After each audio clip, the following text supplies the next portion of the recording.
ওহো, এই light fight ঠিক করতে যে কি মুশকিলে পড়ি আমি। আরে ওই পটলার মা কই গো, এখানে এসো। আরে কি হলো, এত ডাকাডাকি করতাছো কেন? কাজ কাম করতে দিবা না? আহা, এদিকে একবার এসোই না। নাও, এসে গেছি, এবার বলো। এই যে এই দুটো তার আছে। এই যে এদের মধ্যে দুইটা, একটাকে ধরো, একটা ধরে দেখাও তো। ধরো ধরো তাড়াতাড়ি ধরো ধরো। আরে ধরো তাড়াতাড়ি, এদের মধ্যে যে কোনো একটাকে ধরো। শুনছো না তুমি?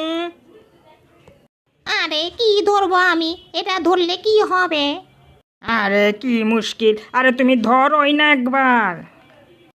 আরে এই নাও, ধরেছি। কি হলো এবার বলো। ও আচ্ছা, এর মানে কারেন্ট অন্য তারের মধ্যে আছে।